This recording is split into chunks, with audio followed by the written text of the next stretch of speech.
Hello friends, welcome on my YouTube channel competitive पाठशाला। तो यहाँ पर हम देख रहे थे भारत का संविधान किस प्रकार से आगे बढ़ा और उसी क्रम में हमने जो है इसके पहले तक भारत शासन अधिनियम 1935 तक की चीज़ों को कवर कर लिया था। तो वहाँ तक जो 1935 का भारत शासन अधिनियम था वो वहाँ का ब्रिटिशियों का अंतिम जो है प्रावधान था, अंतिम संवैधानिक पत्र था। तो इस तरीके से फिर भारत को वो स्वतंत्रता मिल गई कि आप जो है अपने लिए एक संविधान सभा का निर्माण कर सकते हैं। और ये बात कहा था क्रिप्स मिशन ने। क्रिप्स मिशन भारत आया था 1942 में और उसने उसमें क्रिप्स मिशन के अंतर्गत जो क्रिप्स थे उन्होंने कहा था कि आप जो है भारतीयों से कि आप अपने संविधान का निर्माण कर सकते हैं। लेकिन 1946 में कैबिनेट मिशन भारत आता है और वो संविधान सभा का प्रस्ताव जो है रखता है। तो यहाँ से यही प्रश्न बनता है कि संविधान सभा का प्रस्ताव किसने रखा था? तो कैबिनेट मिशन ने संविधान सभा का प्रस्ताव रखा था 1946 में। जब ये प्रस्ताव रख देते हैं कि 1946 में आप जो है पहले संविधान सभा का निर्माण की प्रक्रिया को स्टार्ट कीजिए कि किस तरीके से उसके संविधान को बनाना है। उसके बाद जो भारत को आज़ाद करने की बात है तो वो तो 15 अगस्त 1947 को भारत को आज़ाद कर दिया गया था। और जब भारत को आज़ाद किया गया था तो उसी समय ये भी निर्णय लिया गया था कि जो हमारे इंडियन, क्योंकि जो भारत का स्वतंत्रता वाला अधिनियम था 1947 का, उसमें ये प्रावधान था कि अगर भारतीय और पाकिस्तानी दोनों अगर चाहते हैं आपस में तो ये लोग मिलकर जो है रह सकते हैं।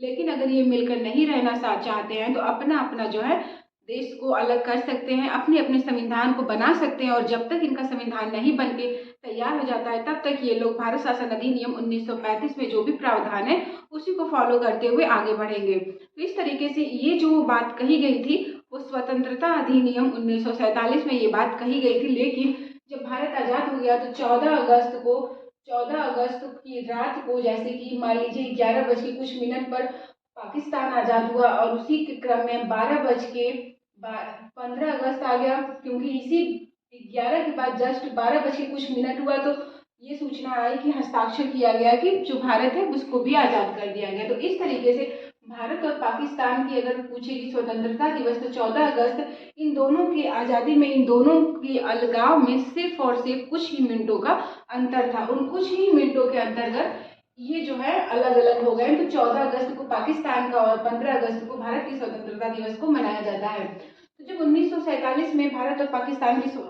जो है अलग हो गया तो फिर यहाँ पर अब स्टार्ट हुआ कि इन लोगों का जो प्रावधान है, क्योंकि 1946 में कैबिनेट मिशन ने कह दिया था कि आप अपने जो है का संविधान का निर्माण करिए। तो वहीं पर आज़ादी के पहले से ही स्टार्ट हो गया था। संविधान सभा की पहली बैठक 9 दिसंबर 1946 को की जाती है और इस संविधान सभा की पहली बैठक में सच्चिदानंद सिन्हा को अस्थायी सदस्य के रूप में नियुक्त किया जाता है। और ये प्रश्न जो है पूछा हुआ था इस बार के सुपर टेट, जो 2018 का सुपर टेट हुआ था 69,000 वाली भर्ती, उसमें ये प्रश्न पूछा हुआ था कि सच्चिदानंद सिन्हा को जो है 9 दिसंबर को जो आपकी संविधान सभा की पहली बैठक हुई थी उसमें किसको अध्यक्ष चुना गया था। उस क्वेश्चन में ये नहीं उन्होंने कहा था कि सच्चिदानंद मतलब कि स्थायी या फिर अस्थायी, तो ये क्वेश्चन विवादित था। तो यहाँ पर सीधी सी बात है कि जो सच्चिदानंद सिन्हा थे वो अस्थायी अध्यक्ष थे।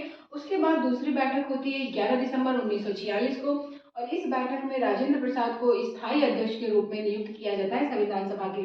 फिर तीसरी बैठक होती है 13 दिसंबर 1946 को। ये तीनों ही बैठक काफ़ी ज़्यादा इंपॉर्टेंट है क्योंकि पहली बैठक में सच्चिदानंद सिन्हा को अस्थायी अध्यक्ष के रूप में नियुक्त किया गया था।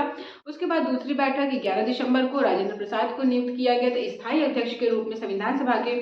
13 दिसंबर 1946 को पंडित जवाहरलाल नेहरू जो है उद्देश्य प्रस्ताव को प्रस्तुत करते हैं। 13 दिसंबर, ये क्वेश्चन जो है बहुत बार पूछा गया है कि पंडित जवाहरलाल नेहरू ने उद्देश्य प्रस्ताव कब प्रस्तुत किया था। तो 13 दिसंबर 1946 को संविधान सभा की किस बैठक में किया था? तो जो तीसरे नंबर की संविधान सभा की बैठक थी उसी में इन्होंने उद्देश्य प्रस्ताव को प्रस्तुत किया था। ये भी पॉइंट आपके एग्जाम के पॉइंट ऑफ व्यू से इम्पोर्टेंट है। आगे है 22 जनवरी 1947 को। इन्होंने 13 दिसंबर 1946 को ही उद्देश्य प्रस्ताव को प्रस्तुत कर दिया था, लेकिन संविधान सभा के द्वारा 22 जनवरी 1947 को उद्देश्य प्रस्ताव को स्वीकार किया जाता है। 2 वर्ष 11 माह 18 दिन में ये जो संविधान है वो बनकर तैयार हुआ और जो भारत का संविधान है वो विश्व का सबसे बड़ा लिखित संविधान के अंतर्गत आता है। और जो भारत का संविधान है उसको अंशतः कठोर, अंशतः लचीला के नाम से भी कह सकते हैं। पूर्ण रूप से ये लचीला नहीं है, पूर्ण रूप से ये कठोर भी नहीं है। तो अंशतः लचीला और अंशतः कठोर के संज्ञा जो है भारत भारतीय संविधान को दी जाती है और ये जो है विश्व का सबसे बड़ा लिखित संविधान के अंतर्गत आता है। 26 नवंबर 1949 को संविधान अंगीकृत यानी कि एडॉप्ट हुआ। 26 नवंबर 1949 को संविधान अंगीकृत यानी कि एडॉप्ट हुआ।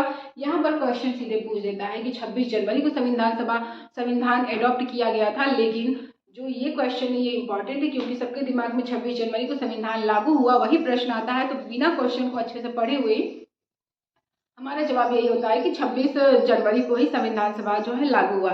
लेकिन लागू तो हुआ 26 जनवरी को, लेकिन क्वेश्चन कैसे पूछेगा कि संविधान जो है वो कब अंगीकृत यानी कि कब एडॉप्ट हुआ। तो जब एडॉप्ट की बात आएगी तो 26 नवंबर 1949 को संविधान को एडॉप्ट किया गया, मतलब अंगीकृत किया गया। फिर 26 जनवरी 1950 के दिन संविधान को पूर्ण रूप से लागू कर दिया गया। जब संविधान लागू हो गया तो उसके पहले ही जनगण मनगढ़ जो हमारा राष्ट्रीय गान है इसको 24 जनवरी 1950 को जो है अपनाया गया था। और ये क्वेश्चन 2017 के यूपी टेट के एग्जाम के पर्यावरण वाला जो पोर्शन है उसमें पूछा हुआ था कि जनगण मनगढ़ यानी कि जो भारत का राष्ट्रीय गान है उसको कब संविधान सभा के द्वारा अपनाया गया था, कब स्वीकार किया गया था। तो 24 जनवरी 1950 को। अशोक स्तंभ को 26 जनवरी 1950 को अपनाया गया था। संविधान लिखा गया था, संविधान जो है वो टोटल 2 लैंग्वेज में लिखा गया था, 2 भाषाओं में लिखा गया था। एक तो भाषा थी हिंदी भाषा में संविधान को अच्छे से विस्तृत रूप से लिखा गया था।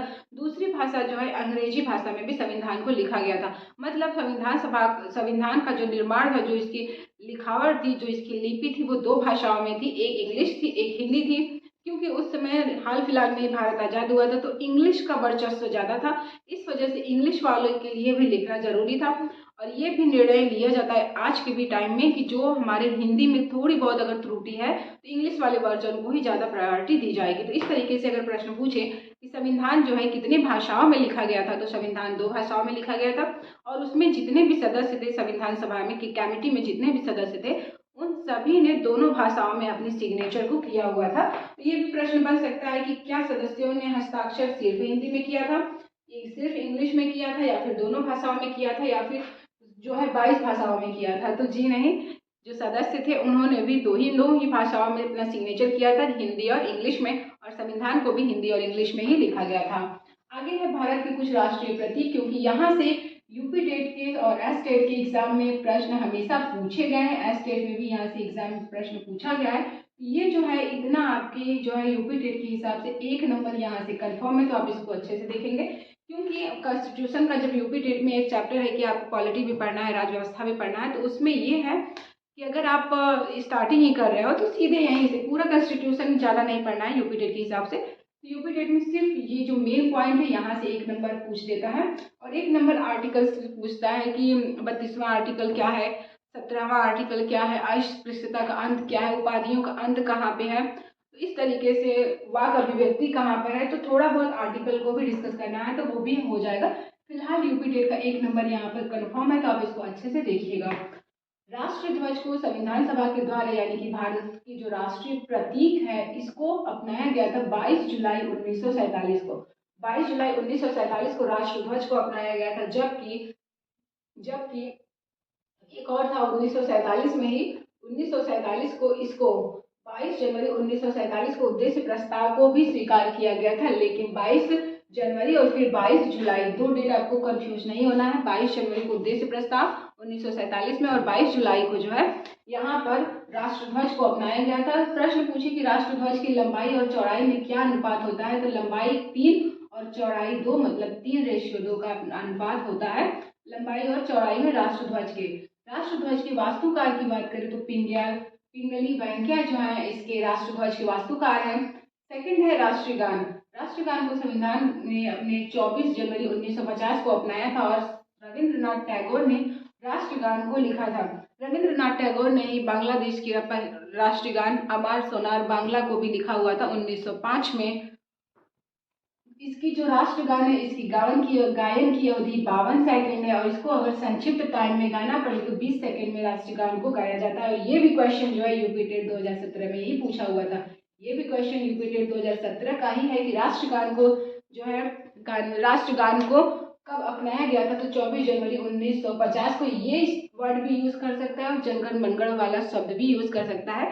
तो कंफ्यूज नहीं होना है, क्योंकि हमारा राष्ट्रगान जो है वो जनगण मनगढ़ ही है। और इसकी गायन की अवधि 52 सेकंड, और संक्षिप्त अगर टाइम में जैसे किसी बहुत ही डेंजरस कंडीशन में या फिर देश के ऊपर कोई आपात आई हो, या उस कंडीशन में अगर हमको जनगण मनगढ़ को गाना पड़े, हमारे राष्ट्रगान को गाना पड़े, तो उसकी संक्षिप्त अवधि 20 सेकंड है। 20 सेकंड के अंदर 20 सेकंड में क्या पूरा संविधान हमको गाना पड़ेगा? जी नहीं, ऊपर के 2 लाइन और नीचे के 2 लाइन ही सिर्फ 20 सेकंड के अंतर्गत अच्छे से गाया जाता है, और उसके बाद जो है ये संक्षिप्त अवधि होती है। तो ये तो सबको पता है कि राष्ट्रगान 52 सेकंड में गाया जाता है, लेकिन ये जो संक्षिप्त अवधि है ये इंपॉर्टेंट है कि 20 सेकंड, और 20 सेकंड में ऊपर के 2 लाइन गाना है और नीचे की 2 लाइन को ही गाना है। तीसरे नंबर पे आता है राष्ट्रगीत। राष्ट्रगीत को भी संविधान सभा ने 1950 में अपनाया था। राष्ट्रगान, राष्ट्रगीत और झंडा गीत, इन तीनों को 24 जनवरी 1950 को ही अपनाया गया था, यानी कि स्वीकार किया गया था। तो राष्ट्रगीत के लेखक बंकिम चंद्र चटर्जी हैं। राष्ट्रगीत के गायन की अवधि 65 सेकंड है। 65 सेकंड ऑप्शन में न रहे तो 1 मिनट 5 सेकंड, यानी कि इसका भी मतलब 65 सेकंड ही होता है। अगर ऑप्शन में 1 मिनट 5 सेकंड भी है तो भी करेक्ट है, अगर 65 सेकंड है तो भी करेक्ट है। जो हमारा राष्ट्रीय गीत है वंदे मातरम, इसको आनंद मठ उपन्यास से लिया गया है। नेक्स्ट है चौथा झंडा गीत। झंडा गीत को भी 24 जनवरी 1950 को संविधान सभा के द्वारा अपनाया गया था, स्वीकार किया गया था, और इसके जो है लेखक श्यामलाल गुप्त इसके लेखक है। ये क्वेश्चन जो है इंपॉर्टेंट है, ये क्वेश्चन आपके एसएससी सीजीएल में ही पूछा हुआ क्वेश्चन है प्रीवियस ईयर का। तो श्यामलाल गुप्त जो है वो झंडा गीत के लेखक है, और 24 जनवरी 1950 को झंडा गीत को अपनाया गया था। हमारा झंडा गीत है क्या? विजयी विश्व तिरंगा प्यारा झंडा ऊंचा रहे हमारा। नेक्स्ट है 5वां नंबर पे राष्ट्रीय पंचांग। राष्ट्रीय पंचांग को 22 मार्च 1957 को 50 तक आपको 3 याद रखना है कि राष्ट्रगान, राष्ट्रीय गीत और झंडा गीत। उसके बाद राष्ट्रीय पंचांग को 22 मार्च 1957 को स्वीकार किया गया, और हमारा राष्ट्रीय पंचांग का जो संवत है वो शक संवत है। यहाँ से हिस्ट्री से भी प्रश्न बन सकता है कि शक संवत की शुरुआत किसके टाइम में हुई थी? तो कनिष्क ने शक संवत की शुरुआत किया हुआ था, और यही हमारा शक संवत है। और इसका टाइम पीरियड पूछे तो 78 एडी जो है इसका टाइम पीरियड है। और ये जो क्वेश्चन है 78 एडी वाला, ये जो है जूनियर एडेड का जो एग्जाम हुआ था, जूनियर एडेड का जो एग्जाम हुआ था अभी इस बार 2018 2019 की 2020 के टाइम में, जो 2019-20 के टाइम में एडेड जूनियर का एग्जाम हुआ था, उसमें यही पूछा था कि शक संवत की शुरुआत कब से मानी जाती है? तो 78 एडी से शक संवत की शुरुआत जो है वो मानी जाती है। तो इतनी बातें थी शक संवत से। नेक्स्ट पॉइंट है कि यहाँ पर इसकी तिथि एडी यानी कि 78 एडी, प्रथम माह जो है हमारा चैत्र होता है, और अंतिम माह की बात करें तो फाल्गुन होता है, यानी कि फाल्गुन होता है। राष्ट्रीय जलीय जीव डॉल्फिन है, और राष्ट्रीय जलीय जीव को 5 अक्टूबर 2009 को जो है निर्धारित किया गया था कि हमारा राष्ट्रीय जलीय जीव डॉल्फिन है, 5 अक्टूबर 2009 को। वहीं देखें कि राष्ट्रीय विरासत पशु की बात करें तो हाथी है। 2010 में हाथी को राष्ट्रीय विरासत पशु के दर्जा दिया गया था। तो ये भी बहुत ही इम्पोर्टेंट है, क्योंकि अभी हाल फिलहाल में ये भी 2010 की बात है, ज़्यादा टाइम हुआ नहीं है, 10-15 साल हुआ है, 10-13 साल हुआ है। ये भी प्रश्न जो है 1-2 बार एग्जाम में पूछ दिया गया है कि राष्ट्रीय विरासत पशु हाथी को कब स्वीकार किया गया था, कब अपनाया गया था। तो 2010 में।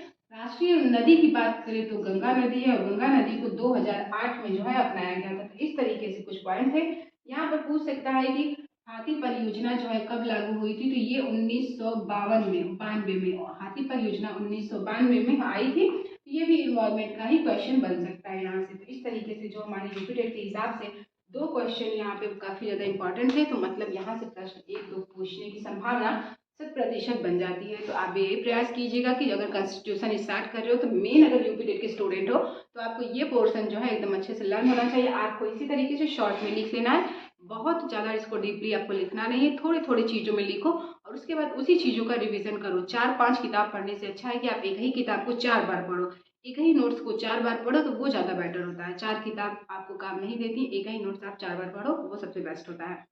तो यूपी टेट के अगर हो तो यहाँ से कॉन्स्टिट्यूशन का आपका एक क्वेश्चन जो है कंफर्म हो गया। नेक्स्ट क्लास में जब हम आएंगे तो उसके आगे की चीज़ों को देखेंगे कि प्रारूप समिति के अध्यक्ष जब संविधान बना था तो उस समय प्रारूप समिति में कौन कौन से किस किस पद पर जो है विराजमान थे। राजेंद्र प्रसाद क्या थे, संघ समिति के अध्यक्ष कौन थे, फिर प्रांतीय समिति के अध्यक्ष सरदार वल्लभ भाई पटेल जी थे। तो इस तरीके से जो भी प्रांतीय यानी कि प्रारूप समिति के अध्यक्ष थे उसको हम कल की क्लास में डिस्कस करेंगे। मिलते हैं नेक्स्ट क्लास में। जय हिंद।